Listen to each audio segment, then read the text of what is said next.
Ok, el día de hoy comenzaremos con este ejercicio de acá. Entonces en este ejercicio nos hablan de un carro que se mueve en movimiento rectilíneo, uniforme, con una velocidad y me dicen que calcular la aceleración. Para poder hacer eso antes voy a tener que explicar algo. Acá tenemos un plano cartesiano en el cual vamos a decir este sería el punto 0, 0. Si no sabes manejar bien un plano cartesiano, acá te está apareciendo el enlace al cual lo explico qué es un plano cartesiano y cómo te puedes ubicar en él. En este caso voy a decir que cada cuadrito es de 1 metro, o 1 centímetro, o 1 milímetro, o 1 kilómetro, como ustedes quieran, pero cada cuadrito va a ser 1. Si yo tuviese una persona parada aquí, caminando hacia allá, esa persona, aunque no está arrancando desde el punto 0, sino estaría arrancando desde un punto inicial, ya a 2 metros de la pared, está caminando hacia allá, solo se estaría moviendo, como se pueden dar cuenta, en una dirección. ¿Cuál dirección? Pues la dirección de X. Entonces, esto es un movimiento unidimensional. Cuando él camina desde aquí hasta aquí, llegaría a una posición final. Y en esa posición final, que estaría acá, él desde acá hasta acá invirtió un tiempo. O sea, ese tiempo fue el tiempo que tardó ir desde la posición inicial hasta la posición final. Ahora bien, el cambio en la posición, esta letra se llama delta y significa cambio en física. El cambio en la posición en un límite de tiempo determinado es lo que nosotros conocemos como velocidad. Ahora bien, con numeritos, acá vamos a decir que eran 2 metros, 2 metros, y llegó hasta 16 metros. Entonces lo que vamos a mirar es cuánto cambió su posición y en cuánto tiempo lo hizo. Vamos a decir que tardó 7 segundos en hacer ese recorrido. Si yo miro cuánto cambió la posición, pues miro la posición final fue 16 metros menos la posición de la cual partió, no necesariamente partió de 0, 0, y lo divido en el tiempo que tardó en hacer eso. Significa entonces que él recorrió 14 metros en 7 segundos. Si yo hago esta división me daría 14 dividido 7, 2 metros por segundo. Pero ¿qué es ese 2 metros por segundo? ¿Qué es la velocidad? Significa que cada segundo que pasa, él avanza 2 metros. Un segundo después ha avanzado otros 2 metros y así sucesivamente. Eso es la velocidad, es cómo cambia la posición en un límite de tiempo. Algunos dicen que esto se lee metros sobre segundo, no es cierto, porque esto de acá es una razón de cambio, que también puedes buscar en el canal sobre números racionales, lo vas a encontrar. Esto sería cuánta distancia cambia por cada segundo que pasa, aunque se escribe obviamente metros por segundo porque es una relación. Ahora bien, entonces la velocidad pues es simple y llanamente un concepto básico que sería el cambio en la posición en un límite de tiempo, pero ¿qué pasaría si la persona al primer segundo avanza, un ejemplo, 2 metros, como en este caso, pero el siguiente segundo alcanza a avanzar 3 metros, y el siguiente segundo alcanza a avanzar 4 metros, y el siguiente segundo alcanza a avanzar 5 metros? O sea, cada vez avanza más rápido. Eso significaría que la velocidad también estaría cambiando. Pero ese cambio también se hizo en un tiempo determinado, y eso es lo que nosotros conocemos como aceleración. La aceleración no es más que el cambio en la velocidad en un intervalo de tiempo determinado. Entonces nosotros podríamos decir que la aceleración simplemente la podemos calcular mirando qué velocidad tenía en un inicio, la velocidad que tenía en un final y mirando cuánto tiempo hizo ese recorrido. En el ejercicio lo podremos ver acá. El carro venía con una velocidad que ya me dieron y es de 20, la velocidad inicial es de 20 metros por segundo. Acá, ¿por qué suele colocarse VO como velocidad inicial? Esto significa velocidad sub cero, o sea, la velocidad que tiene en el tiempo cero, cuando yo arranco a medir. Y la velocidad final sería la velocidad que tiene después de todo el movimiento, y en este caso nos dijeron que llegó al reposo. A lo largo de una carretera, al aplicar los frenos se detiene, o sea que la velocidad final sería 0 metros por segundo. Y todo ese recorrido lo hizo al cabo de 5 segundos. y nos dicen si la aceleración del carro es constante, su valor en metros por segundo cuadrado es.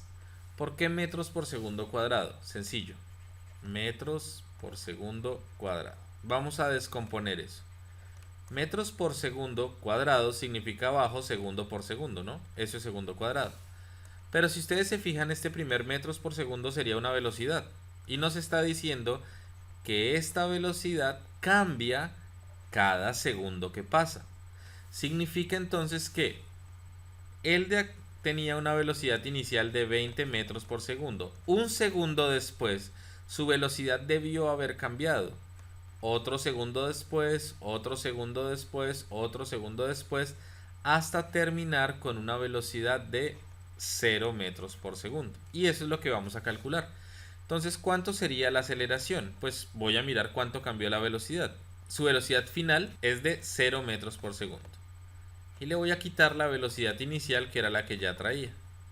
Y eso lo voy a dividir en el tiempo que tardó. 0 menos 20, la aceleración sería menos 20 metros por segundo dividido en 5 segundos. El signo negativo se conserva, negativo con positivo, negativo, y que me quedaría 20 dividido 5, 4 metros por segundo cuadrado. Lo que me está diciendo es que la velocidad está disminuyendo 4 metros por segundo cada segundo que pasa. Vamos a mirar si eso es cierto. En un segundo, si le disminuyo 4 a esto, sería 16. Voy a olvidarme de las unidades por el momento. Si vuelvo y le disminuyo, sería 12. Si vuelvo y disminuyo, entonces en este caso sería 8. Si vuelvo y disminuyo, 4. Y para el último segundo, aquí tardó 1 segundo, 2 segundos, 3 segundos, 4 segundos. Y para el quinto segundo, si vuelvo y disminuyo los 4, llega a una velocidad de 0. Significa entonces que la aceleración tuvo que haber sido de menos 4 metros por segundo cuadrado. Ojo con confundirse con esta, porque esta, al ser positiva, me estaría diciendo que aumenta la velocidad cada segundo que pase. Ahora bien,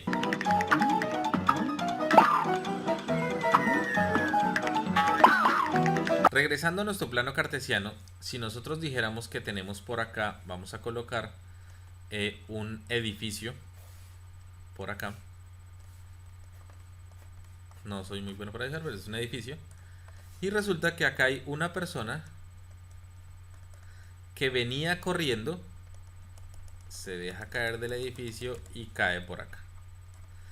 Si ustedes se dan cuenta, voy a mirar la posición inicial de la persona. O sea, a partir del punto 0 en X sería la posición inicial de la persona. Vamos a decir que es en metros, entonces esta persona, el X inicial de esta persona ya son 2 metros. Solo en X. Pero también tiene una altura. Si lo miramos en metros, 1, 2, 3, 4, 5, 6 y 7 metros de altura. Esa sería su posición inicial. Entonces tiene 2 metros en X y 7 metros en Y. Cuando la persona se deja caer, bueno, en realidad nos dijeron que venía con una velocidad, entonces la persona se lanza. Si se dan cuenta, el X final es de 2, 4, 6, 8, 9 metros. Y también hay un Y final, porque este punto tiene una altura de 0 metros. Eso entonces significa que es un movimiento bidimensional, porque así como recorrió o tuvo un recorrido en X, que sería desde su punto 0 hasta su punto final, que sería acá, también tuvo un recorrido en Y, que sería desde acá hasta acá. Entonces, nosotros podemos decir en este caso que hay un movimiento en X y un movimiento en Y. ¿Cuáles son las diferencias?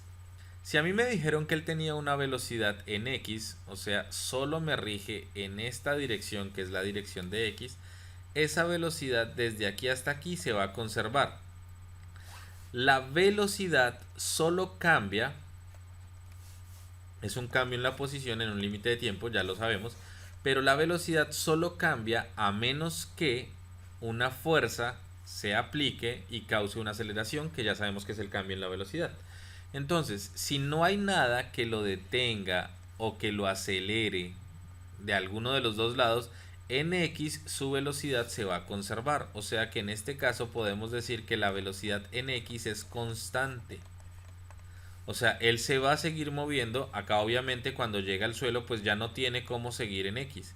Pero cuando llega al suelo, hasta aquí, él recorrió todo esto con la misma velocidad. El problema es que en Y no podríamos decir lo mismo, porque en Y sí hay una fuerza que en este caso nosotros conocemos y se llama peso.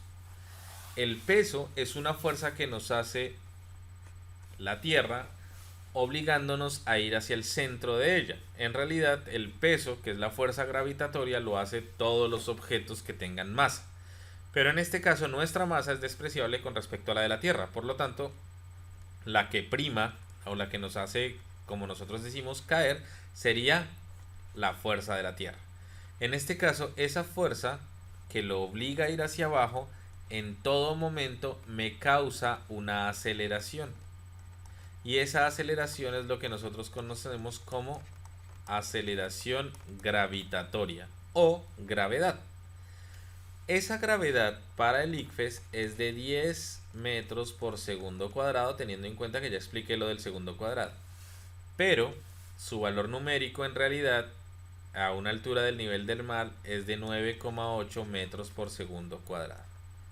¿Por qué el ICFES la redondea a 10? Primero, pues porque necesitamos facilidad en el trabajo para poder contestar rápido sin calculadora. Y segundo, porque al ICFES no le interesa si puedes hacer cálculos con 9.8 o 10, porque pues eso los puede hacer una calculadora. Lo que le interesa es saber si lo puedes utilizar en un contexto real, o sea, si lo logras reconocer. Para eso, piensa en este mismo ejercicio. Si esta persona cayera, en X me dijeron que traía velocidad, pero en Y, que es la velocidad inicial, iniciaría con una velocidad de 0, porque hasta ahora va a empezar a caer. Pero acá me está diciendo, vamos a tomar el valor del ICFES, que es de 10 metros por segundo. Esto de acá me está diciendo que la velocidad va a cambiar de 10 en 10 cada segundo que pase. Entonces, un segundo después su velocidad va a ser de 10, porque estaba en 0 y cambia de 10 en 10. 2 segundos después va a ser de 20, 3 segundos después de 30 y así sucesivamente. O sea que para poder calcular esta velocidad final, pues necesito calcular el tiempo que demoró en caer. El tiempo en segundos. No es un 5, es segundos. El tiempo que demoró en caer. Y puedo deducir que la velocidad final solamente sería el valor de la aceleración gravitatoria por el tiempo. Si tarda 8 segundos, pues significa que esto pudo hacer 8 cambios. O sea, 10, 20, 30, 40, 50, 60, 70 y 80. O sea que la velocidad final sería de 80 metros por segundo. Ahora bien, si resulta que esto no es una persona, sino como una moneda que yo puedo no dejar caer, sino lanzar hacia abajo, puedo también tener una velocidad inicial en Y. Y también la debería tener en cuenta. Entonces, ¿cómo me quedaría esta ecuación? Velocidad final sería la velocidad inicial, que la voy a tener en cuenta, más, ahora sí, lo que le haga la gravedad y el tiempo. Por eso las ecuaciones que había mostrado ahorita tenían esta de acá. Ahora bien,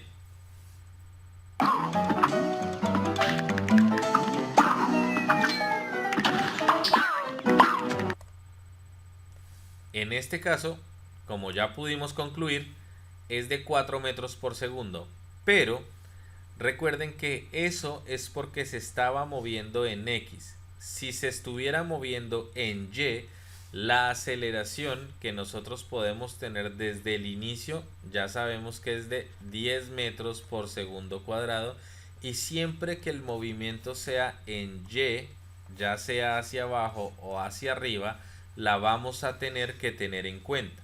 La diferencia es que hacia abajo este me está ayudando, o sea, me aumentaría la velocidad de 10 en 10. Y cuando va hacia arriba, si yo lanzo una piedra hacia arriba, pues lo que está haciendo la aceleración gravitatoria es quitarme velocidad de 10 en 10. Ahora bien, para eso quiero que analicen este ejercicio. Dice que se lanza verticalmente hacia arriba dos objetos, uno de 50 gramos y otro de 100 gramos, o sea, uno puede ser una pelotica así y el otro sería el doble. Si parten con la misma velocidad inicial, ambos tienen la misma velocidad inicial y desde el mismo punto, o sea que nuestro plano cartesiano en realidad tendría que los dos tenerlos a la misma altura y se van a lanzar hacia arriba, o sea, va a haber un movimiento en Y. Ya automáticamente sé que tengo que tener en cuenta a la gravedad. Y teniendo en cuenta que el experimento se realiza en el vacío, ¿por qué se dice que en el vacío? Resulta que la física que estamos viendo se llama física newtoniana y es bajo condiciones ideales. Porque a esto, cuando yo lo lance, dependiendo de la velocidad, lo va a afectar el viento. Cuando se habla de que pues está lanzado en el vacío, pues nos podemos olvidar por un momento de eso que nos alteraría, que sería la fuerza que nos hace el viento en contra de ese movimiento, conocidos como fuerzas viscosas. Pero en este momento no lo vamos a tener en cuenta. Ahora, los dos objetos, bueno, gastarán el mismo tiempo, bla, bla, bla, bla, bla. ¿Cuál es la cáscara acá? El hecho de que uno sea más grande que el otro. Resulta que la aceleración gravitatoria para todos los objetos es igual 10 metros por segundo cuadrado. O sea que esto no va a depender de la masa. O sea, sí es cierto que cuando un objeto más grande y un objeto más pequeño, la Tierra les causa una fuerza gravitatoria distinta. Este obviamente tiene un peso más grande que este de acá. Significa que la fuerza gravitatoria es más grande para este que para este. Pero la aceleración que se les causa a los dos es exactamente la misma y es 10. Así que sin importar la masa, la aceleración es exactamente la misma. Así que si me dicen que la velocidad inicial es igual para los dos, pues la gravedad les va a quitar de 10 en 10 a los dos por igual.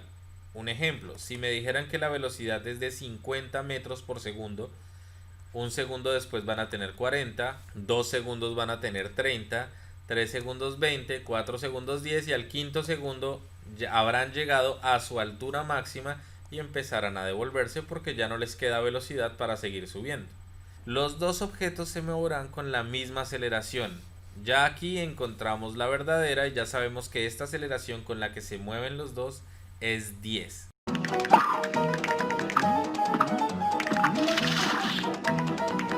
En la segunda parte de este video encontrarás ya el análisis de energías para poder hacer este tipo de ejercicios, aunque de una vez, con lo que ya vimos, solo quiero que mires este ejercicio.